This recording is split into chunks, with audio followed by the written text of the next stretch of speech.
Ce qui te fait pleurer aujourd'hui n'est pas éternel. Voilà pourquoi je viens dire à un homme, à une femme, que le désert, que les problèmes, les difficultés, les souffrances ne te traumatisent pas. Dans la vallée, ne détruis pas ton cœur, mon frère. Regarde ta douleur et monte dessus. Ah, est-ce que je parlais à quelqu'un? Ce qui te fait pleurer aujourd'hui n'est pas éternel. Voilà pourquoi je viens dire à un homme, à une femme, que le désert, que les problèmes, les difficultés, les souffrances ne te traumatisent pas. Dans la vallée, ne détruis pas ton cœur, mon frère. Le désert, c'est quoi pour celui qui ne le sait pas? C'est ce que Dieu organise comme épreuve. Dieu lui-même s'organise pour t'éprouver, pour te peser. Que quelqu'un dise peser. Écoute, mon frère, dans les déserts, on ne marche pas avec quelqu'un. Toi qui as l'habitude d'être là, de dire « Ouh, j'avais des problèmes, on ne m'a pas soutenu. » Mon frère, dans le désert, Dieu n'a pas prévu à ce qu'on te soutienne. Dans le désert, tu marches.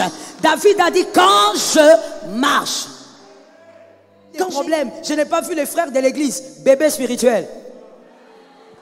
Dieu lui-même s'organise, c'est ce qu'on appelle désert. Je disais donc, c'est dans le désert que Dieu équipe chacun pour la gloire. C'est dans le désert que nous recevons l'équipement, mais aussi le vêtement de la gloire. Que quelqu'un me dise vêtement de la gloire. Le désert est une période que Dieu organise pour te forger selon la gloire que tu dois savourer. Je crois en une chose. On a l'habitude de dire aux gens, Dieu te bénira. Mon frère, écoute, Dieu ne bénit pas gratuitement. Ce que toi tu appelles gratuit là, ce n'est pas gratuit. C'est-à-dire avant que Dieu ne te visite, tu dois être capable d'avoir le caractère qui correspond à la bénédiction que tu cherches. Est-ce que quelqu'un m'a entendu? Et ça, c'est un prix à payer. Et c'est là que Dieu crée le désert. Parce que là-bas, il va te forger. Tu ne vas pas mourir dans ces épreuves-là. Refuse, bien aimé, j'ai vu très souvent dans les épreuves, les gens se laisser briser par la souffrance. Mon frère, la souffrance n'est pas venue pour te briser. C'est dans cette souffrance que tu es en train de porter ta gloire. Ainsi, je viens te dire, arrête d'être rancunier. Arrête d'en vouloir aux hommes. Qu'est-ce que les hommes ont à voir avec toi?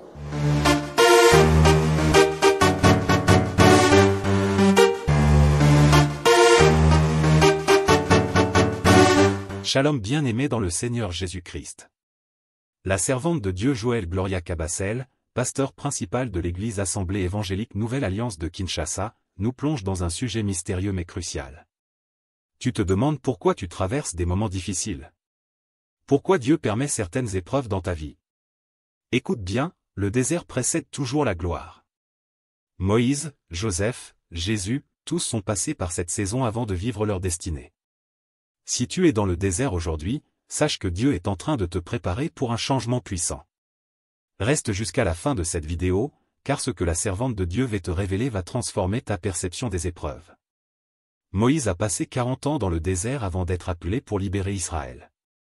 Joseph a traversé la trahison, l'esclavage et la prison avant de devenir gouverneur d'Égypte. Jésus lui-même a été conduit dans le désert pendant 40 jours avant de commencer son ministère. Le désert, ce n'est pas un lieu d'abandon, mais un lieu de formation. Dieu te prépare à ce qu'il a prévu pour toi. Ce que Dieu fait dans le désert. Il te délivre de ce qui t'empêche d'entrer dans ta gloire. Il affine ta foi et ton caractère. Il te sépare du bruit du monde pour que tu entendes sa voix.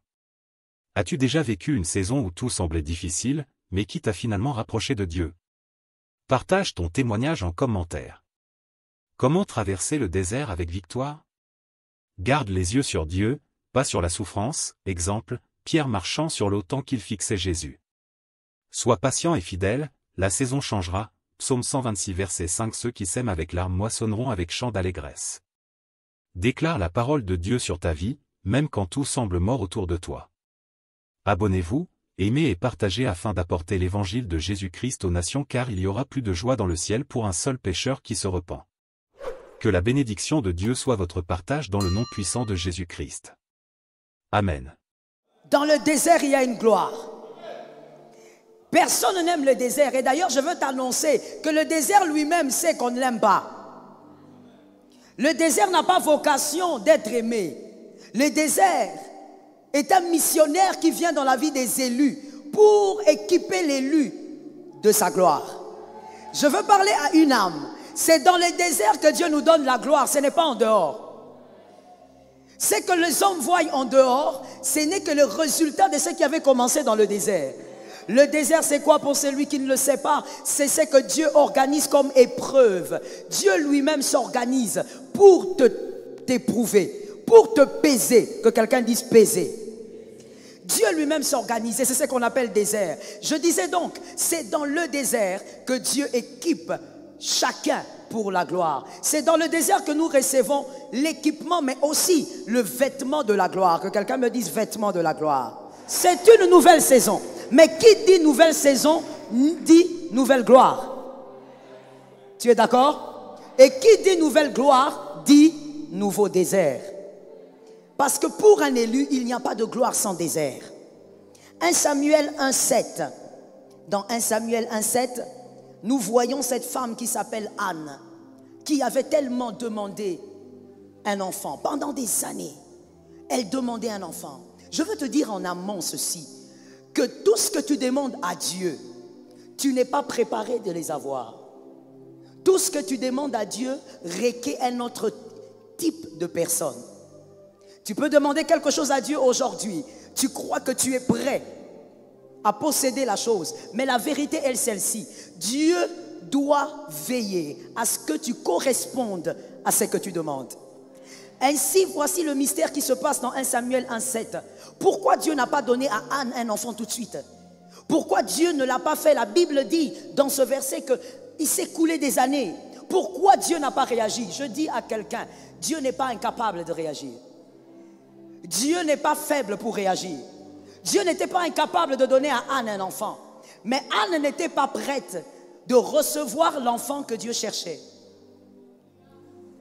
Parce qu'en dehors de l'enfant que Anne voulait, Dieu recherchait aussi un enfant. Dieu lui voulait un prophète. Mais voici, le prophète dans cette alliance-là n'habitait pas chez son père. Le prophète dans cette alliance habitait dans le temple. Or, Anne, au début quand elle demandait l'enfant, son cœur n'était pas encore prêt à laisser l'enfant au temple. Do you understand? Est-ce qu'il y a quelqu'un qui me capte? Ainsi, qu'est-ce que Dieu a fait? Dieu a créé un désert. Dieu a créé des années en plus, des années de demande en plus. Pendant ce désert de Anne, Dieu a forgé une attitude. La Bible dit, Anne commençait à aller régulièrement au temple. Que quelqu'un me dise temple. Anne commençait à aller régulièrement. Conséquence, c'est que le temple était devenu la seconde maison de Anne. Conséquence, c'est que Anne était maintenant disposée à prendre ce que Dieu allait lui donner et de laisser dans le temple. Lorsque Anne a eu le cœur de cette femme, Dieu a donné ce qu'elle recherchait. Le désert est une période que Dieu organise pour te forger selon la gloire que tu dois savourer. Parce que je crois en une chose. On a l'habitude de dire aux gens, Dieu te bénira. Mon frère, écoute, je veux te choquer ce matin. Dieu ne bénit pas gratuitement. Ce que toi tu appelles gratuit là, ce n'est pas gratuit. C'est-à-dire avant que Dieu ne te visite, tu dois être capable d'avoir le caractère qui correspond à la bénédiction que tu cherches. Est-ce que quelqu'un m'a entendu? Et ça, c'est un prix à payer. Et c'est là que Dieu crée le désert. Parce que là-bas, il va te forger. Prends avec moi Psaume 23, 4 à 5. Psaume 23, 4 à 5. C'est un verset de l'école du dimanche, n'est-ce pas? Qu'on connaît, qu'on maîtrise très bien. Psaume 23, 4 à 5. La Bible dit ceci. Quand je marche dans la vallée de l'ombre de la mort, je ne crains aucun mal, car tu es avec moi. Ta houlette et ton bâton me rassurent. Tu dresses devant moi une table en face de mes adversaires. Tu oins d'huile ma tête et ma coupe déborde. Nous aimons bien parler du verset 5 et de la dernière partie. Tu oins d'huile ma tête, je reçois l'huile, je reçois. Mon frère, selon David et selon ce verset, tu ne peux pas recevoir l'huile avant d'affronter les adversaires sur la table. Qui entend? Et tu ne peux pas affronter les adversaires sur la table si tu ne traverses pas la vallée. David ne dit pas quand je m'assieds, David dit quand je marche. C'est-à-dire dans mon désert, je garde la foi. Dans mon désert, j'avance. Dans mon désert, je prie. Dans mon désert, je jeûne. Je croyais que je parlais à un élu. Dans mon désert, je suis persévérante. Rien ne marche, mais je dis tout va bien. Je viens de perdre un travail, mais je dis tout va bien. Je viens de perdre des amis, mais je déclare tout va bien. Dans mon désert, je marche. David n'a pas dit que dans le désert, tu dois te tenir là debout en train de regarder les gens et de te plaindre partout. David n'a pas dit, oh my God, I like it. David n'a pas dit, dans mon désert, nous marchons. Écoute mon frère, dans les déserts, on ne marche pas avec quelqu'un. Toi qui as l'habitude d'être là, de dire, ouh, j'avais des problèmes, on ne m'a pas soutenu. Mon frère, dans le désert, Dieu n'a pas prévu à ce qu'on te soutienne. Dans le désert, tu marches.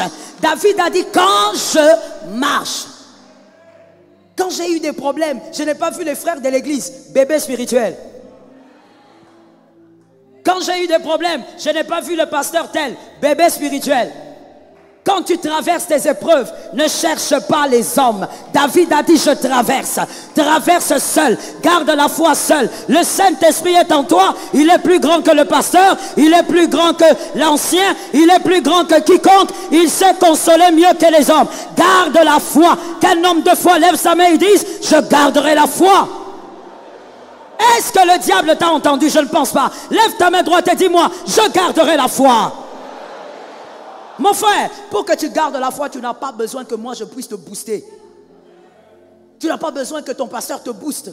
Non, le pasteur ne m'a pas consolé. Mon frère, c'est quoi ton problème? Tu es immature. Tu n'as pas besoin de la consolation d'un homme. David a dit, quand je traverse seul, et il dit, je suis en train de traverser. C'est-à-dire, ce désert n'est pas éternel. Autant le jour est arrivé, autant il partira. Autant les larmes sont arrivées, autant ces larmes partiront. Ce désert n'est pas éternel. Je bénis celui qui entend. Pendant que tu donnes un amen, l'Éternel permet que tu vives une gloire. Ce qui te fait pleurer aujourd'hui n'est pas éternel. Voilà pourquoi je viens dire à un homme, à une femme, que le désert, que les problèmes, les difficultés, les souffrances ne te traumatisent pas. Dans la vallée, ne détruis pas ton cœur, mon frère. Regarde ta douleur et monte dessus. Ah, est-ce que je parlais à quelqu'un? Regarde ta souffrance et monte dessus. Dis à la souffrance, tu ne vas pas me briser, tu ne vas pas me détruire, tu ne vas pas m'écraser. Je garde ma foi, je traverse. Comme je traverse, je vais quelque part. Celui qui dit qu'il traverse, c'est qu'il va quelque part. Tu ne vas pas mourir dans ces épreuves-là. Refuse, bien aimé, j'ai vu très souvent dans les épreuves, les gens se laisser briser par la souffrance. Mon frère, la souffrance n'est pas venue pour te briser. C'est dans cette souffrance que tu es en train de porter ta gloire. Ainsi, je viens te dire, arrête d'être rancunier. Arrête d'en vouloir aux hommes. Qu'est-ce que les hommes ont à voir avec toi? Non, tel ne m'avait pas soutenu. Mon frère, il ne t'avait pas soutenu parce que tu devais te revêtir de ta propre gloire. C'est dans le désert que Dieu est en train de forger les cœurs des rois. C'est dans les déserts que Dieu forge les cœurs des hommes puissants. Ainsi Dieu a dit, j'ai trouvé un homme, David, c'est l'homme selon mon cœur. Mais où est-ce que Dieu a forgé ce garçon? Derrière les brebis, dans les déserts. Imagine-toi un garçon, il est le cadet, mais son père l'oublie.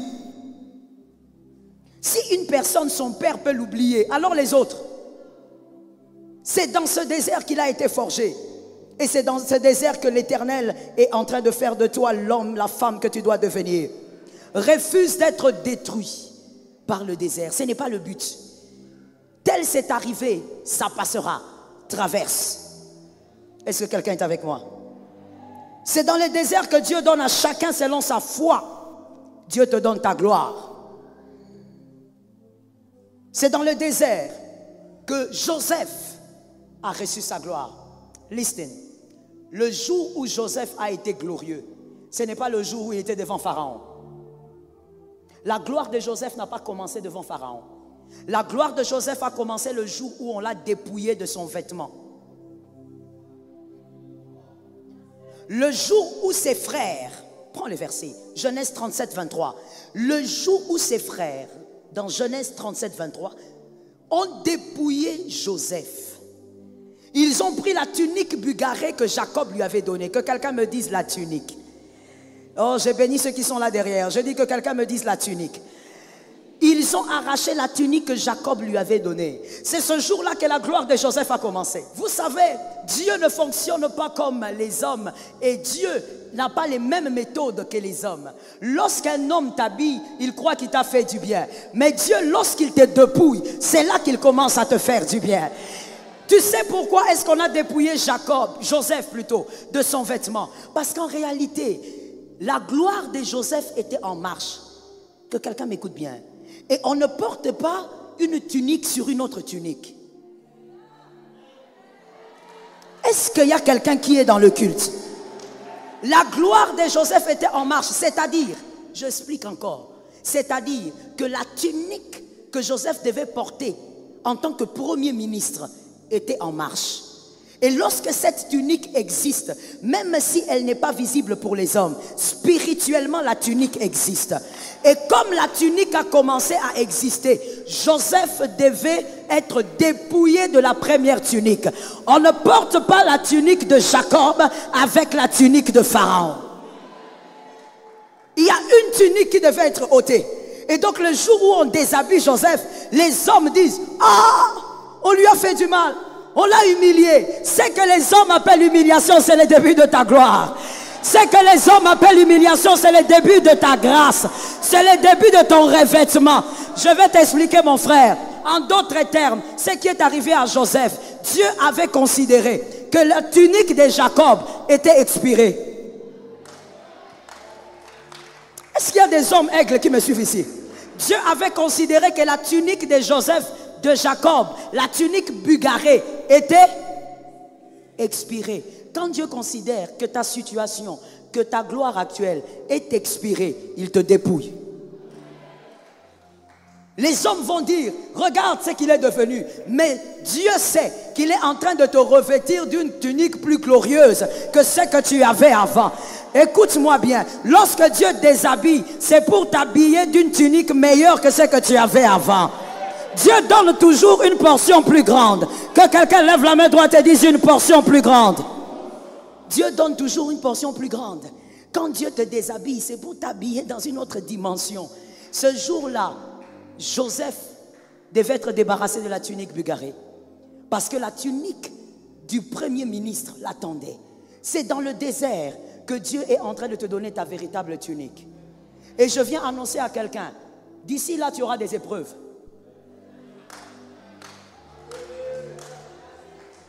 Je te l'annonce solennellement. Bientôt. Celui qui te dit que tu ne vas faire que sourire, sourire, sourire, il t'a menti. Celui qui t'a dit que tu seras seulement béni, béni, béni, il t'a menti. Il n'y a pas de bénédiction pour un élu avant le désert. Parce que Dieu prépare à la seconde gloire. Tu dois avoir le caractère qu'il faut. Est-ce que quelqu'un m'entend bien? Quand Jésus veut te donner une nouvelle gloire, il commence à travailler ton cœur dans le désert. Il commence à tuer certaines choses qui ne correspondent pas au sommet là où il t'emmène. Je crois à une chose, dans cette église, cette année, il y a des hommes qui arriveront au sommet. Je suis d'accord avec toi. Mais avec celui qui est faible là-bas, je ne sais pas pourquoi il est faible. Bref, je disais, il y a des dans cette église qui arriveront au sommet. Mais Dieu va te préparer par rapport à ton sommet. Ton cœur là, tu es trop rancunier. Dieu va travailler ta rancune dans le désert. Vous savez, lorsque Joseph dit à ses frères, quand il les retrouve finalement, il dit, je vous ai pardonné. Toi, tu crois que Joseph avait pardonné ce jour-là? Non. Joseph avait pardonné ses frères en prison. C'est dans la prison que Dieu a commencé à travailler son cœur. Dieu a commencé à arracher la rancune. Dieu a commencé à ôter le mal. Est-ce que quelqu'un m'entend? Voilà pourquoi j'étais en train de te dire qu'un homme, un élu, celui qui est révélé, quand il traverse son désert, il n'a pas un problème avec les hommes. Non. Parce qu'au sommet, il sait que s'il a traversé le désert seul, c'est parce que le trône est unique.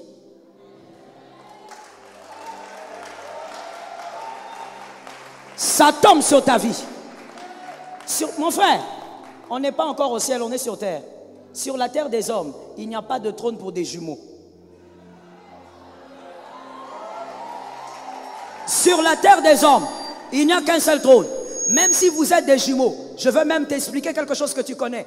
Même la chaise présidentielle n'appartient pas au président et à la première dame. C'est le président. Il n'y a qu'une seule chaise. Voilà pourquoi Dieu s'organise. Que les hommes te lâchent, que les hommes t'abandonnent, que les hommes te méprisent, que les hommes ne comprennent pas ce que Dieu veut faire, que les hommes commencent à te critiquer. Oh my God, je parle à quelqu'un qui va vivre quelque chose. Que les hommes commencent à te critiquer. Dieu écarte les hommes. Ton meilleur ami va te quitter. Ta meilleure amie va te quitter. Mais voilà, Dieu s'organise. Ils doivent partir. Même certains de tes frères, même en Christ, vont te trahir. Dieu s'organise pour qu'ils s'éloignent. Que tu traverses seul. Que tu gardes la foi. Dans la vallée, tu crois. L'Éternel est avec moi. Lorsque tu as mal, tu dis, l'Éternel est avec moi. Lorsque tu pleures, tu dis, l'Éternel est mon berger. Lorsque ça ne va pas, tu dis, l'Éternel est ma force. Lorsque les hommes t'abandonnent, tu dis, l'Éternel est ma cuirasse. Et tu arriveras sur la chaise. Tu te mettras sur la chaise. L'Éternel te positionnera. Le sommet, c'est pour toi. Le désert, Dieu te forgera pour le sommet. Est-ce que je peux positionner quelqu'un au sommet? Est-ce que je peux positionner quelqu'un au sommet? Moi, j'aime le prophétique. Pourquoi? Parce que je crois que le prophétique établit les gens. C'est comme ça que dans l'ancienne alliance, c'était les rois, c'était les prophètes qui établissaient les rois. Je t'établis au nom de Jésus dans un sommet cette année. Je ne sais pas dans quel domaine, mais je te place là-bas. Je ne sais pas dans quel domaine, mais je te positionne là. Je ne sais pas dans quoi tu es, mais je te place là. Cette chaise-là, elle est pour toi. Tu vas traverser le désert, tu garderas la foi, tu seras forgé, la chaise est pour toi. Malgré les combats, la chaise est pour toi. Malgré les larmes, la chaise est pour toi. Malgré les difficultés familiales, la chaise est pour toi. Tu vas y arriver. Malgré les problèmes de santé, la chaise est pour toi. Tu as des problèmes de santé, on pense que tu vas mourir. Qui a dit que tu vas mourir? Regarde-moi ces aventuriers là. Ceux qui ont dit que tu vas mourir là, ce sont des aventuriers. Qui a dit que tu vas mourir? Tu ne peux pas mourir. Parce que dans tes entrailles, tu as encore des miracles à vivre. Je disais, dans tes entrailles, tu as des miracles à vivre. Ce n'est pas pour tout le monde, ça descend pour celui qui croit. Ça descend là où il y a la foi. Dans tes entrailles, tu as des prodiges à vivre. D'ailleurs, toi, tu es le père des prophètes. Tu es le père des apôtres. Tu es la mère des évangélistes. Tu ne peux pas mourir. Tu es le père des présidents. Tu es le père des parlementaires. Tu es la mère des députés. Tu ne peux pas mourir maintenant. La Bible dit, vaut mieux un chien vivant qu'un lion mort. Mon frère, même si tu es orphelin, tu es vivant. Même si tu es chômeur, réponds-moi bien. Même si tu es chômeur, même si tu es en prison, le problème n'est pas de voir Joseph en prison. En prison, il est vivant. Parce que tu es vivant, c'est que l'Éternel a des projets. Les projets ne sont pas encore à leur terme. Jésus n'a pas terminé. Je suis en train de te parler. Je suis en train de m'adresser à toi. Jésus n'a pas fini avec toi. Laisse-moi lancer une prophétie. Les hommes se poseront des questions.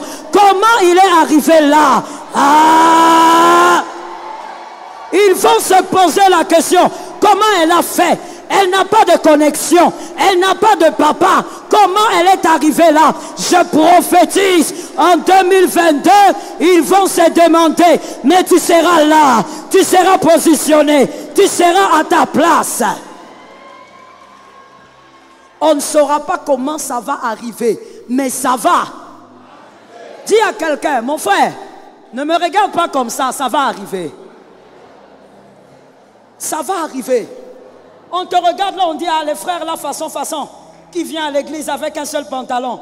Attention, tu as un seul pantalon physiquement, mais dans la garde-robe de Dieu, il n'y a pas un seul pantalon.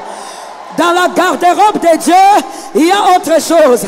On te regarde, on te dit, toi tu n'as même pas de passeport. Calme-toi. Dis à quelqu'un, calme-toi. Je n'ai pas de passeport, mais dans le spirituel, j'ai un passeport rempli de visas. Attention, tu ne sais pas qui je suis. Tout ce que tu vois n'est pas tout ce qu'il y a. Quelqu'un lève la main droite et dit, tout ce qu'on voit n'est pas tout ce qu'il y a. Voilà pourquoi je veux donner un conseil gratuit à une sœur ici. Ma sœur, ne néglige pas le frère. Est-ce que je parle à quelqu'un? Ma sœur, ne néglige pas le frère.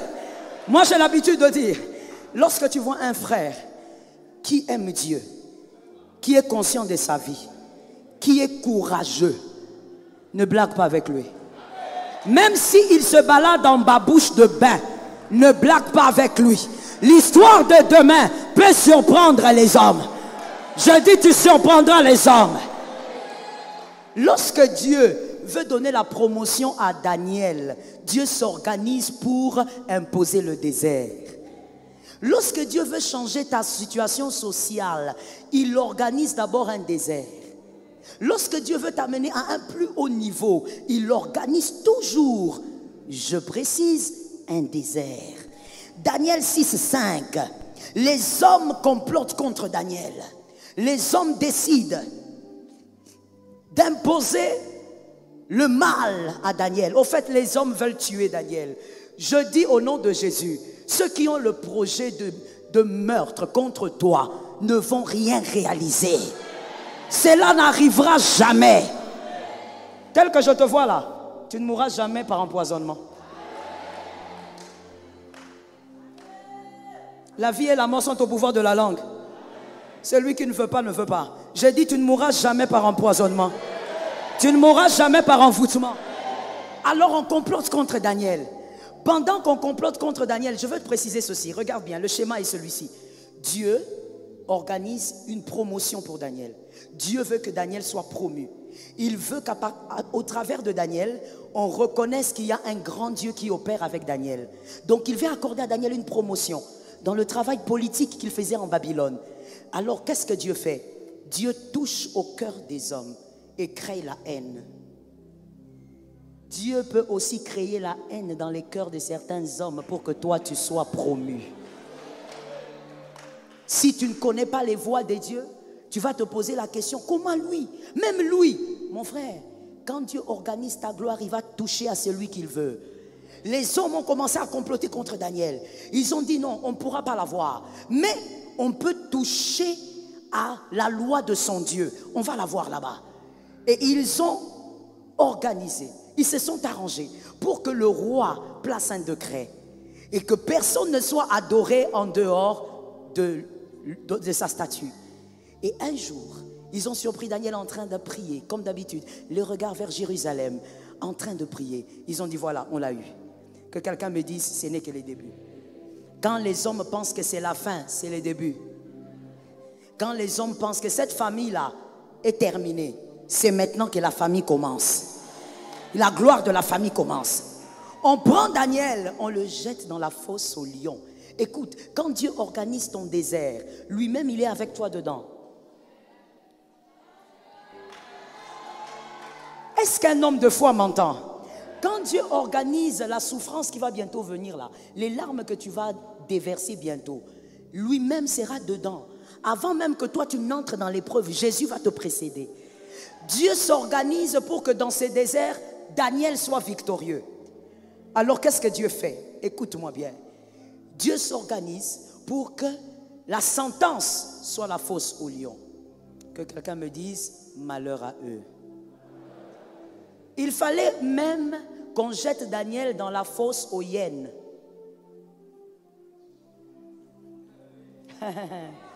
Mon frère, j'ai ri avec toi. Il fallait que ça soit la fosse aux hyènes ou il fallait que ça soit la fosse aux léopards. Ils ont choisi seulement les lions. Est-ce que les aigles sont arrivés? Ils ont choisi les lions, pourquoi? Il fallait que ça soit la fosse, je ne sais pas, même au kangourou ou quelque chose. La fosse au lion. Quand Dieu organise ton désert, il t'a déjà armé pour vaincre. Même si tu pleures, tu dois savoir que tu es équipé pour ne pas mourir dans les déserts. Daniel entre dans la fosse au lion. Pendant qu'il entre, les lions regardent, les lions se retournent. Les lions viennent. Et la Bible dit, les lions étaient affamés. On a affamé les lions. Et on a jeté un Daniel beau, gros. Quand Quand les lions regardent, les lions se retournent. Mais pourquoi ils se retournent? Ce n'est que normal. Parce que celui qui est avec Daniel est appelé le lion de la tribu de Juda. Les lions ne se mangent pas entre eux. Les lions ne se dévorent pas entre eux. Les lions ne se tuent pas entre eux. Je disais, les lions ne se dévorent pas entre eux. Les animaux de la même espèce ne se dévorent pas entre eux. Lorsque les lions physiques regardaient Daniel, ils voyaient un lion. Daniel lui-même, il se voyait Daniel. Daniel lui-même, il se voyait Daniel. C'est comme toi. Quand tu traverses des moments difficiles, tu as l'impression que tu es seul, tu as l'impression que ça ne va pas. Mais même les démons savent qu'ils ne peuvent pas te toucher. Que ce n'est pas possible de te détruire. Même les démons savent que tu es redoutable. Daniel se voyait Daniel avec une tunique. Mais les lions, et ils regardaient, ils disent, oh, mais on nous a jeté un autre lion ici, pourquoi? Comment on nous a envoyé un lion? Nous, on attendait la chair. Mais comme on est entre nous les lions, on ne peut pas se dévorer entre nous. Daniel est sorti de là victorieux. Je dis à quelqu'un, dans ta souffrance, rappelle-toi qu'il a été dit d'un homme de douleur, habitué à la souffrance. Comme il est habitué à la souffrance, dans ta souffrance, Jésus va absorber ta souffrance. Tu vas vaincre. Tu ne mourras pas dans cette souffrance. Quand les démons te regardent, ils savent qu'ils ne pourront pas te terrasser. Quand les démons te regardent, ils savent qu'ils peuvent te faire pleurer, mais ils ne pourront pas te détruire. Les démons le savent. Voilà pourquoi il y a des gens des fois qui disent, mais pasteur, je ne comprends pas. Moi, je n'ai pas encore tout ce que je cherche. Mais pourquoi je suis autant combattu? Parce qu'on ne te voit pas comme tu te vois.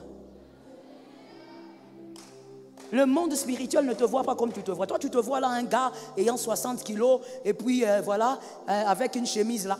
Le démon, quand il te regarde, il trouve que tu es redoutable, que tu es un problème pour quelques années.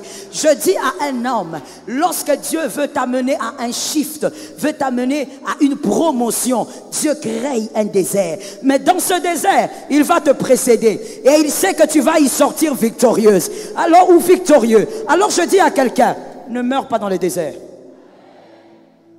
Tu dois manger le fruit de ce désert. Oh mon Dieu, j'ai connu une dame qui avait des problèmes avec son mari. Son mari était un coureur de jupons à outrance. On l'a exhorté, on a tout fait. La dame, c'est vrai qu'elle priait. Mais voilà ce que j'ai l'habitude de dire. Quand tu pries, ne te détruis pas. Ne prie pas seulement pour que Dieu sauve l'homme, qu'il sauve la femme. Prie aussi pour ton cœur. Lorsque Dieu a touché cet homme, je précise des années après, ça n'a pas fait une année après la conversion de l'homme. La femme est décédée. Tu dois manger le fruit de ton désert. Tu dois bénéficier du fruit de ton désert. Ne permets pas que le diable vienne t'ôter la vie avant le temps. Quand dans le désert, tu sens que ton cœur commence à avoir mal, tu commences à souffrir, tu commences à t'inquiéter, invoque l'Éternel et déclare, Jérémie 29, 11, je connais les projets que j'ai formés sur vous, projets de paix et non de malheur, afin de vous donner un avenir et de l'espérance. Crois qu'il y a un avenir pour toi. Dis à ton âme, parle à ton âme comme David le faisait. Dis à ton âme, mon âme, tu ne mourras pas. Mon âme, guéris. Parle à ton âme dans le désert et crois, garde la foi, crois que tu vas y sortir victorieux. Comme je l'ai dit dans Jérémie 29, 11, Dieu dit, il connaît les projets. Dans les projets qu'il a fait pour toi, ce sont les projets de paix. Alors laisse-moi te dire, même dans ton désert, la paix. Je parle à quelqu'un? Voilà pourquoi dans le désert, le peuple d'Israël pouvait manquer de beaucoup de choses. Mais les sandales ne s'usaient pas. Les vêtements ne s'usaient pas. Un miracle extraordinaire. On parle de beaucoup de miracles, mais mon frère, as-tu déjà réfléchi à ce miracle? Quelqu'un grandit avec les vêtements. Il grandit, 15 ans, il a la même tunique. 30 ans, le corps a grandi et le vêtement suit. Ah, mais il faut bien lire la Bible. Le vêtement suit. Le garçon avait des sandales à 12 ans. Il a 28 ans. Il chausse maintenant du 43. Mais les sandales suivent. C'est pour te dire que dans ton désert, Dieu veillera à ce que tu ne manques pas ce qu'il te faut pour que tu sois dans la paix.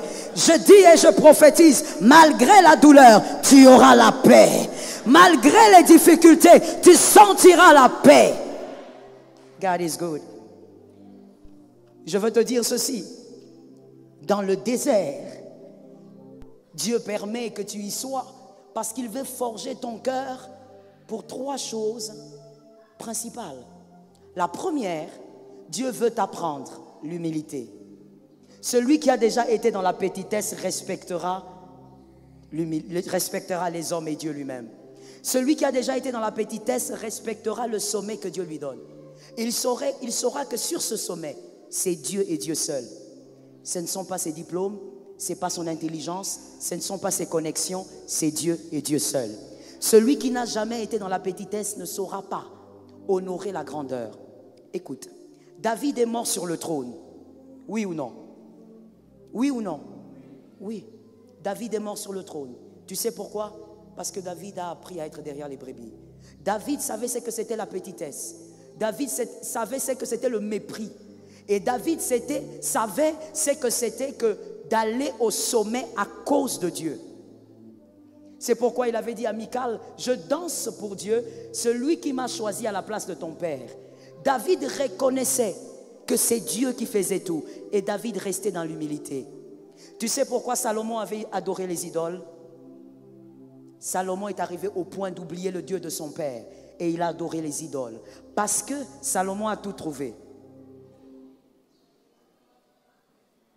Salomon n'a jamais souffert de la petitesse.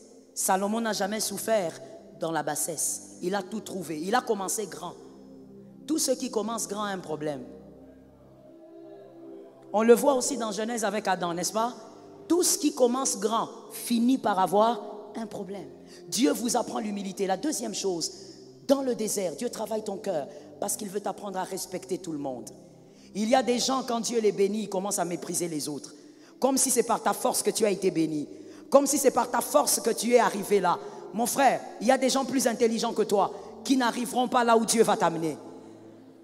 Et donc quand Dieu te fait passer par le désert, il t'apprend à respecter tout le monde. Tu vas honorer tout le monde. Tout celui qui est là, tu vas l'honorer. Même quand tu sors, tu vois même un fou qui est en train de délirer dans sa folie. Tu le regardes et tu vas passer. Tu ne vas pas mépriser parce qu'on ne sait jamais. Le fou d'aujourd'hui peut être le roi de demain. Il y a quelqu'un qui n'a pas compris. Est-ce qu'il y a quelqu'un qui n'a pas compris? Est-ce que je peux choquer? Je peux choquer? Dis à quelqu'un, serre la ceinture. Il ne faut pas avoir peur, c'est moi qui ai le micro. Il ne faut pas avoir peur que non, maman va nous créer des problèmes ici. Non, c'est moi qui ai le micro. Si on vient te chercher, tu dis, c'est pas nous qui avons le micro, c'était maman. J'ai dit ceci. Quand je disais qu'un fou d'aujourd'hui peut devenir roi demain, il y a quelqu'un qui a dit amen un peu avec maman. Il y a des gens qui sont devenus présidents dans ces pays qui n'étaient rien, qui étaient sans forme, qui ne savaient même pas comment faire une phrase. Il y a des gens qui sont venus ils sont venus commencer à dominer, à régner ici. Ils sont entrés avec des bottes de pluie.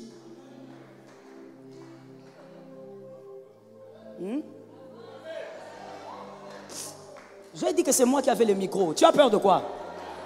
Moi, je n'ai pas peur du tout, hein. Il y a des gens qui sont venus dans ces pays, quand il te dit là, il te regarde, il te dit chouka, chouka. Ils sont venus avec des bottes de pluie. Et quand il vient là, même quand tu le regardes là, tu le regardes de bas comme ça, il est tout petit comme ça. Mais il ne t'a pas dirigé ici. Il t'a dirigé? Est-ce que tu pouvais croire qu'il pouvait diriger? Et tu sais, Dieu il est compliqué. Même quand tu es là en train de critiquer, oh regarde, il n'arrive même pas à faire le discours, regarde, oh regarde. Mon frère, toi tu es en train de critiquer, tu es de l'autre côté de la télé. Celui qui est en train de faire le vilain discours là, c'est celui-là qui est président. C'est lui-là qui est président. Toi tu es en train de te moquer. Tu es de l'autre côté de la télé. Et tu vas subir ce qu'il va décider. On n'a pas subi ici. On n'a pas subi, je demande. Il y a quelques années, si un prophète était allé lui dire, toi tu seras président du Congo, tout l'entourage allait se moquer. Tout le monde allait dire, ah regarde les prophètes affamés, ah les prophètes, Comment on peut dire que cet homme-là deviendra président? Il est devenu président. C'est pour te dire que dans le désert, Dieu va t'apprendre que, au fait, c'est lui qui décide de qui il élève. C'est lui qui décide de qui il rabaisse. C'est lui qui décide de qui il positionne. Tu vas respecter tous les hommes. Les gens qui ont l'habitude, même dans l'église, quand tu viens, tu regardes les autres de haut. Tu es là comme ça. Quand on te dit, on te donne la chaise. Mon frère, tu sais pourquoi tu es comme ça? Tu n'as jamais vécu le désert. Tu n'as jamais été brisé par le Seigneur. Le jour où Dieu va te briser, tu vas comprendre que tu n'es rien. Tout est grâce. Ah, dis-moi, tout est grâce. Tu vas comprendre que tout, je te dis tout, n'est que grâce. Le fait que tu sois assis, tu n'as pas fait un AVC. Merci, tu es connecté, mon frère. Le fait que tu es debout, tu as une veste sur ton corps. Le fait que tu es assise, tu as une robe sur ton corps. Tout est grâce. Il y a des gens qui ont bien dormi cette nuit et le matin, ils ne se sont pas réveillés. D'autres ont bien dormi, mais en voulant mettre le pas, il a fait un AVC. Il y en a. Tout est grâce. C'est dans le désert que Dieu va t'apprendre que tu n'es rien. C'est moi qui fais de toi. Et lorsque tu seras au sommet, reconnais que c'est moi qui ai tout fait. Ah, j'ai béni les hommes de foi, j'ai senti la foi. C'est dans le désert que Dieu va t'apprendre à honorer ce qu'il te donne. Oh, tu ne vas pas déshonorer le sommet. Tu ne vas pas blaguer au sommet. Vous savez, il y a des gens qui blaguent avec la gloire que Dieu donne. Dieu te donne la gloire aujourd'hui. D'ailleurs, c'est une petite gloire. À peine un tout petit salaire. Et voilà, tu veux déjà prendre une deuxième femme. Comme si toi, dans ta pauvreté, tu pensais à une deuxième femme. Comme si toi, dans ta petitesse, tu pensais à une deuxième femme. Toi, tu ne rêvais même pas avoir une femme dans ta vie. Je parle ou je laisse? Je te réchoque. C'est pas toi qui m'as invité. Je te réchoque. Il y a des gens, même, vous savez, il y a des gens, même quand tu fais le mal, le diable s'étonne. Le diable se demande, oh, même lui aussi, même le diable n'est pas dans l'affaire. Ah, je te dis la vérité. Même le diable est choqué. Donc le diable a envie d'aller dire à Dieu, ah, papa, il faut venir voir. Toi, tu étais dans la petitesse. Même pour donner l'offrande, tu disais au Seigneur, Père, regarde l'offrande, c'est l'argent du transport, mais je te donne par la foi. Tu étais dans le bas. Jésus s'est souvenu de toi. Jésus t'a donné un travail. Aujourd'hui, tu commences à regarder aussi les filles métisses qui passent en route. Toi, est-ce que dans ton rêve, tu rêvais des métisses?